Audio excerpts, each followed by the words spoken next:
You are watching Profundo TV with host Phyllis Haynes. I'm going to share with you a video from 1983, and it was a wonderful time. I was working on a program called Straight Talk, a fantastic hourly news program that was on every day. And I had a chance to meet and greet some extraordinary people and interview them at length. That was the style then, you know. Conversations were not 5 minutes. They were often 15 minutes to an hour. What a privilege that was. Well, anyway, one of those people that I got to interview was Alvin Toffler. And I want to show you what he said back in 1983. I did that program for many, many years, but this particular one I think is worth going back to just to see what he thought the future was about. Now, he did write a book that many of you know about. The book was called Future Shock, but he was on this program talking about an even later book called Previews and Premises. Now, don't write to me about my hair. It was 1983. Hair was different then, and I'm different now. But in any event, I'm going to show you this interview, and I'd love to have your input. Write to me and let me know what you think. Write to princetontv.org and look at the site. You'll find a way to reach me. So thank you so very much. Stay tuned for Mr. Alvin Toffler. I welcome Alvin Toffler. He is a lecturer and best-selling author. His latest book is Previews and Premises. The form of this book fascinates me, and we'll talk a bit about why you chose to write in this particular model. But you say we're moving into a third wave economy, and although you've talked on talk shows about the third wave, I think it's important to state again what you mean by the third wave. I think in the new book, in Previews and Premises, what I try to do is simplify that concept so it's understandable. What's happening is that our old economy was based on certain fundamental principles. It's not just based on certain technologies. It's based on certain principles. The principle, for example, of mass production, mass distribution, mass consumption, mass education, mass this and mass that, mass media, mass this and mass that. What's happening, I believe, is that the mass society that we created over the past 200-300 years as a result of the Industrial Revolution is now fracturing, disintegrating. A new kind of society is springing up. And all the things we used to think were so advanced are now increasingly obsolete, like, for example, mass production. And the economists and the government haven't yet really caught up with it. They don't fully understand what that means. But with the numbers of people on the planet and the needs of the planet expanding geometrically, how can you say so emphatically that mass production is not required? Well, let me say, we were taught, all of us were taught when we were kids, that mass production was the most advanced form of production. Karl Marx told us that, Henry Ford told us that, our textbooks told us that, our business schools told us that. Right, okay. Now, I spent 5 years as a blue-collar worker, working in steel foundries, in auto plants, on a punch press, as a welder, many kinds of blue-collar work. And I worked in those mass manufacturing factories. So I have some hands-on knowledge of that. Since then, I've traveled to factories all over the world. My wife works with me together. We've been in factories in Romania and in Colombia and in Japan and in all over the world. And what you discover when you go to the really advanced factories is that they're not doing mass production anymore. Go to Hewlett-Packard outside Colorado Springs, or to Western Electric outside Chicago, or to some of the other new plants, and they're doing 13 of this and 48 of that and 1,000 of these, and then they back to 43 of that. And the reason for that is that we now have computer-based or numerical controls which make it possible to introduce diversity and change cheaply. So instead of mass production, we're doing what I call, we're demassifying the production. We're customizing it. And even where we do long runs of similar products, for example, semiconductor chips, those chips come with several layers so they can be increasingly customized. And we're moving more and more toward the ultimate customization of production.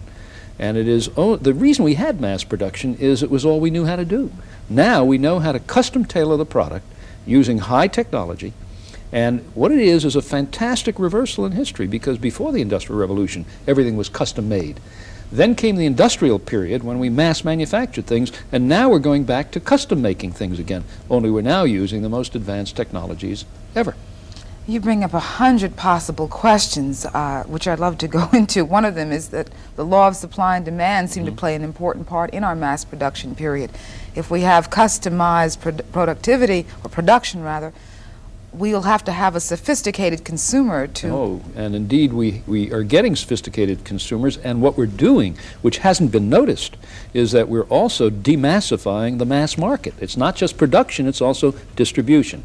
For example, right now in the United States, 85% of the American public bought a product within the last 12 months, either by mail or by telephone.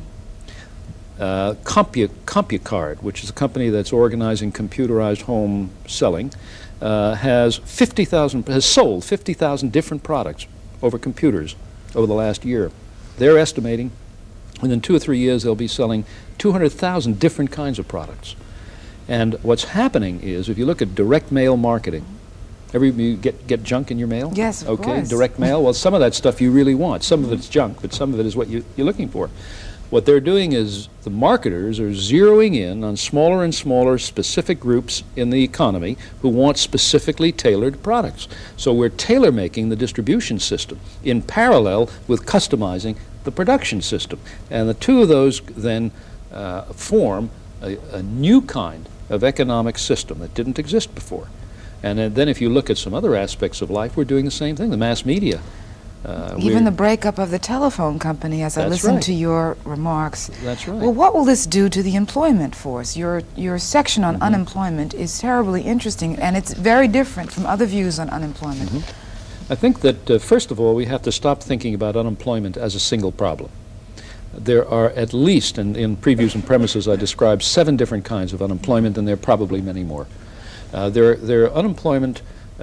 thinking about unemployment until now has been that if you want to keep people working, you've got to have X million or X thousand jobs, a certain number, quantity. The unemployment problem is no longer just a quantitative problem, it's now a qualitative problem, because workers are not interchangeable. You know, if I listen to the two parties, one party says, bring back the basic industries. The other party says, back to basics in education. And what are they saying? The key word is back. They're both talking about somehow going back to yesterday. That's not going to happen. What we are really going through is not a recovery and not a recession, but a restructuring. And what we're going to see is that the basic industries will never be basic again. The auto industry, the steel industry, the textile industry may survive, but if they do, it'll be because low-tech has become high-tech, because they do robotize and automate, and they will therefore need fewer workers. Simultaneously, we're going to see, I think, a tremendous growth in the services, hopefully in the private sector. I mean, we've got needs for services that haven't yet been invented. I want to go back to that before we get to services. In your unemployment section, you talk about iatrogenic unemployment, and that's usually a term you see associated with medicine. Would you explain what you mean by that? Iatrogenic disease is the disease that the doctor causes. He gives you a pill, and it cures your disease, but it gives you 18 side effects. In some cases. In some cases. And you wind up treating those side effects. And I believe that a lot of our unemployment may indeed be regarded as iatrogenic. That is, the doctors, the economic doctors in Washington or in the universities suggest policies which may temporarily cure some aspect or some part of the unemployment problem, but then may, in a second stage or third stage, generate far more unemployment. So that I think that what we're doing, I jokingly said in the book that politicians and economists are not subject to malpractice suits. And perhaps should be. And a good thing for them. There's also a question that puts you in the book, which is that the unemployed steel worker and the mother at home with children who needs a job, both of them are unemployed. They both feel unemployed and probably see it as the same cause. Does the feeling about being unemployed or the fear of being unemployed play an impact on our society? Well, sure, surely. People are afraid of losing their jobs, and that makes them behave in a different way. They're less likely to give up a job that they find slightly unpleasant if it's going to be more difficult to find another one. But there's another element of this which I think it's really worth talking about. During the Great Depression, when we had millions upon millions of unemployed, as a percentage far more than at present, people who were unemployed felt somehow that they were inferior, that they were at fault. They were looked upon as shirkers or lazy or indolent, and their self-image deteriorated with unemployment. Well, it seems to me that when, there's certainly any number of lazy people and there's shirkers, etc., but when you've got millions of unemployed, it's not a result of individual frailty. There's something happening out there in the system that's producing that. So people who are unemployed or facing unemployment should not necessarily feel guilty that they themselves are the cause of that unemployment. It's not the auto worker who is the cause of that unemployment in the auto industry. If anybody, it's the auto managers who allowed foreign competition, who was slow to meet the consumer demand, et cetera, et cetera. On the other hand, there is a need in the new economy for continual recycling and retraining. And the idea that you can have one job and you're going to stay in that job is, I think is just an obsolete, it's an anachronistic notion of how the system works. Well, that brings us right to where you wanted to go before, which is to the service industry, which is going to spring up in this economy, which has already begun. Well, before, I want to do that, but I want to finish off a thought that I mentioned earlier, and that is that the unemployment is qualitative. What that means is not just numbers. We could have 10 million unemployed and 10 million jobs, and these people can't fill those jobs, because what you need is very complex skill matching. Now, what we do, in fact, if you just pick up the papers, the newspapers are filled with ads, but they're for highly specialized occupations. And therefore, the problem of matching becomes far more difficult, far more complicated than it ever was before. And the issue of skills becomes absolutely central to any attempt to cope with the unemployment question. Now, I said that on the one hand, we're going to have a very high technology sector for manufacturing, probably employing very few people, maybe as few as agriculture employs today. Most of the people in those factories aren't going to be handling physical goods anyway. They're probably going to be doing white-collar work or managerial work or technical work. The actual number of people who lay hands on physical goods is going to get smaller and smaller in our society. Outside the factory, that factory can't exist without an enormous number of hidden services. Everything from financial services and legal and accounting services, public relations services, marketing services, as well as non-business to, those are business-to-business services. Then there's a sector of business-to-consumer services like travel and recreation and tourism and so on, a big sector. But there's a gap, there's a chasm in the American economy where it comes to human services. And we've got millions upon millions of elderly people in this country who are alone, who are without somebody to go shopping for them, without somebody to take them to the doctor. There is a vast need for human services. And there are a lot of people who may not have the skills to write computer programs, but might be very good with other people or taking care of the elderly. That again brings up another area where there seems to be a need in the economy, and it often doesn't get filled. There's a perception that there aren't dollars there to be earned. There do seem to be some particularly great demands, but they go unfilled for long periods of time. Whereas when there's a need for a smaller chip or a more sophisticated microchip, that gets created. That gets done. So that's another question, but just back again on the service issue. It would seem to me that education in itself would become a very important service industry. That company bridging the gap for that worker who would like to get into the technological end, and that company that would like that worker trained to do the job, it seems to me that there's going to be a great demand for information and education. In fact, I think that training in the broadest possible sense, in a moment I'd like to talk about what I mean by training, because it isn't what most people mean by it, but training in a very broad sense and education in a broad sense are going to be dominant industries of the future. And that if we have an economy at all, if that's going to be required. In fact, I think training is going to be one of the fastest growing industries and a major export industry as well. And when you begin looking at the kinds of people who support are needed for a training system, you're talking about people who make video disc machines, you're talking about computer people, you're talking about educational teachers and educational theorists who can translate that into good learning tools. And there's a whole ramified structure of material goods and other services that are needed to support that as well. Actors, actresses. We're going to use a lot of them in training and education in the future. So there's that whole thing. But when I talk about training, as I do at length in Previews and Premises, what I'm talking about is not just learning to punch some keys. It's easy, relatively easy, to train people to do mechanical tasks. But if we want to move millions of workers out of foundries and auto plants and textile mills and so on into Silicon Valley style jobs, we're not talking about mechanical skills. We're talking about culture. We're talking about a different way of life. We're talking about something much more complicated than just tapping some keys or learning a mechanical skill. For example, the workers who've worked in traditional industries have been taught that everybody shows up at the gate at the same time. The whistle blows, you've got to be there, right?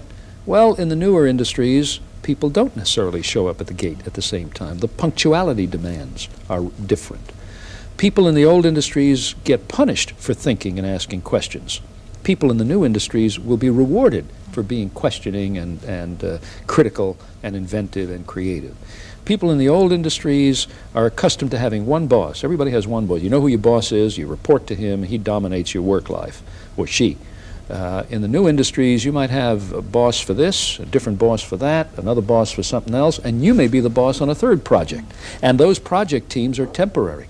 So the whole organizational framework within which you work is changing. The authority structures are changing. The lifestyles, the communication patterns, that's the whole culture that comes around the job. So again, the end of the mass herding approach at the entrance of the job. It's more individualized. But what about the Japanese? You've written an interesting section in your book on the Japanese. We have sort of a worship now of the way Japanese technology operates, but you put it in perspective.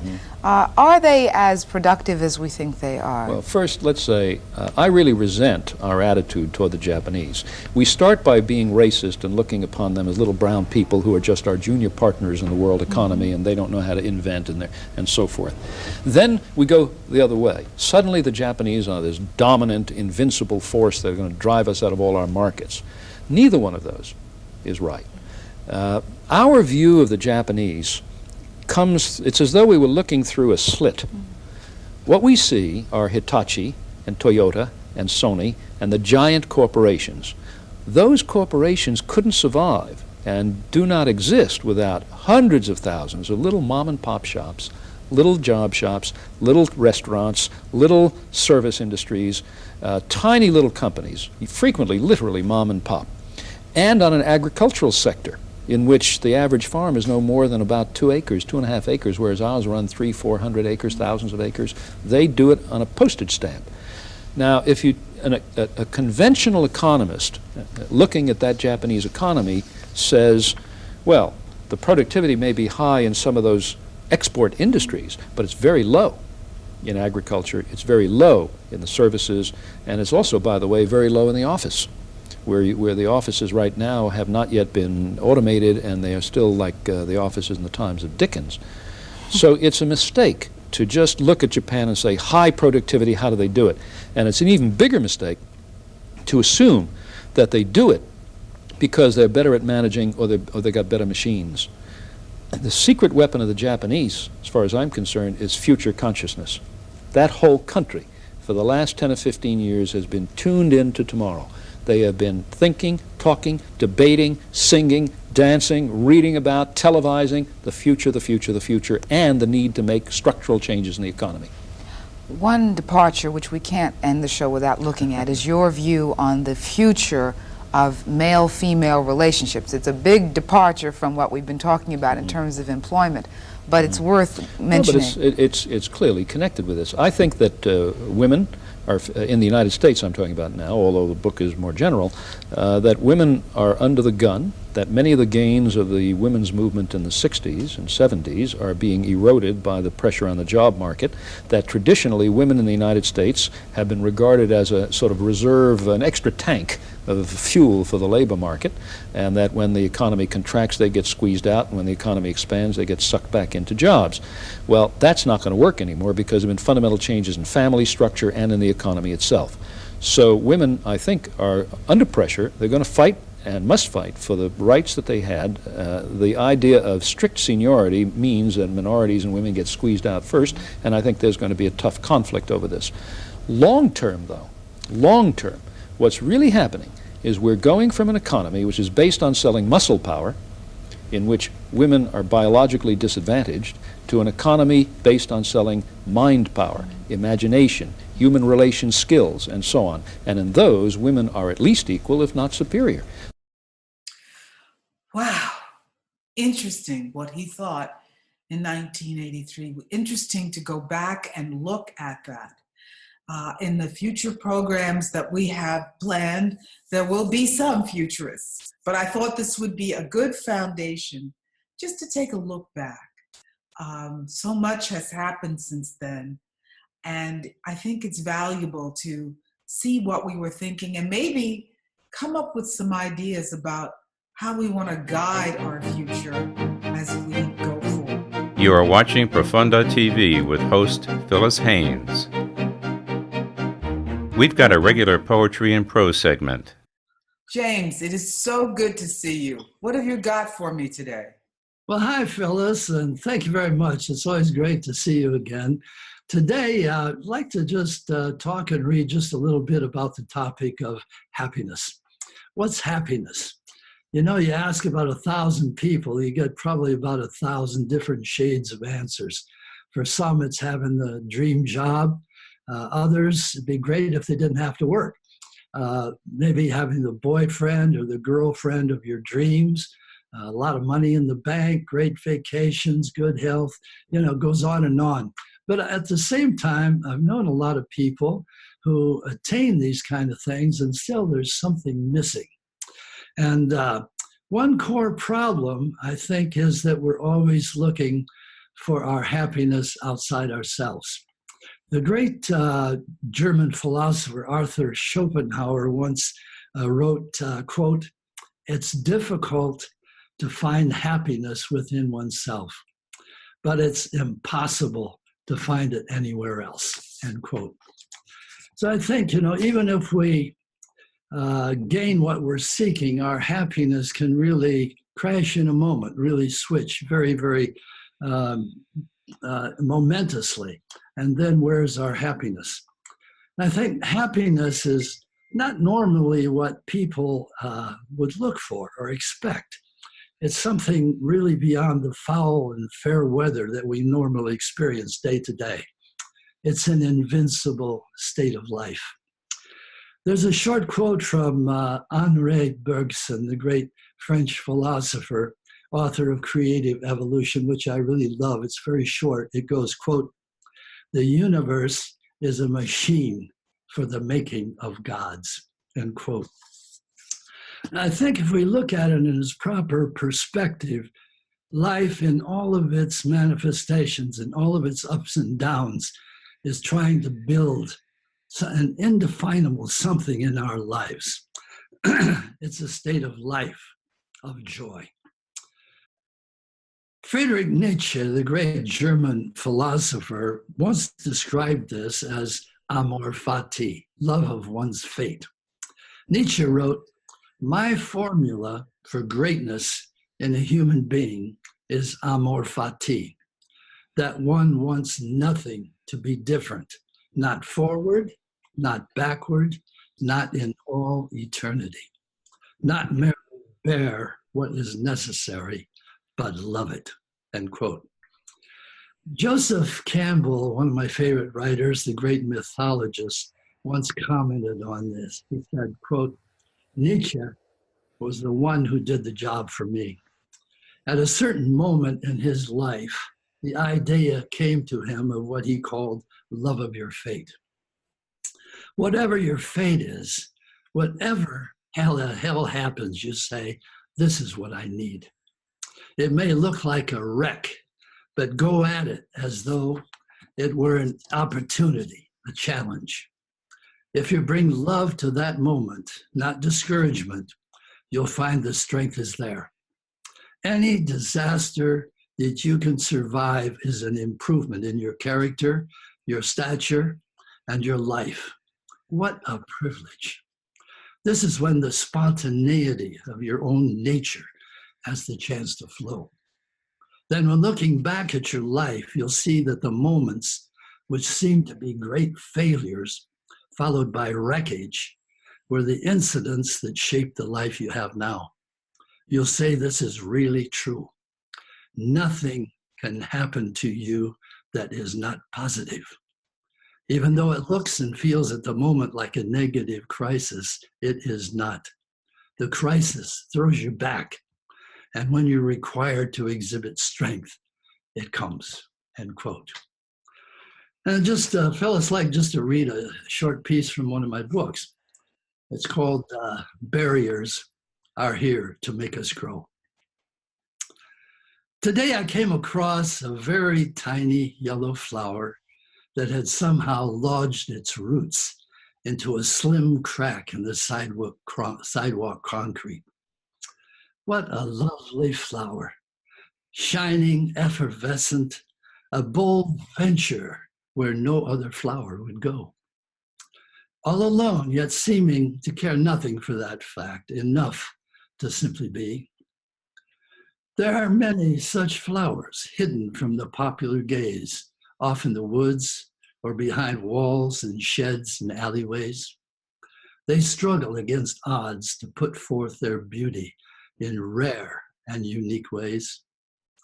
They go forth in the most difficult of paths, testing their strength for those that will follow. Concrete or heavy stones are welcome. Find a way over or under or bend with the life force within to lift sod and stone irresistibly. This tiny yellow flower sends forth a bravado that matches the sun. We should all be so bright to challenge with gaiety immovable stones and concrete ways, to strut our stuff and lend brightness and bravado and challenge to the universe around. I love you, my little prince or princess. Barriers are here to make us grow. Thanks, Phyllis. Thank you, James Hilgendorf. As always, we appreciate your works. Look forward to more, James. Thank you. Thank you. Bye now. Bye.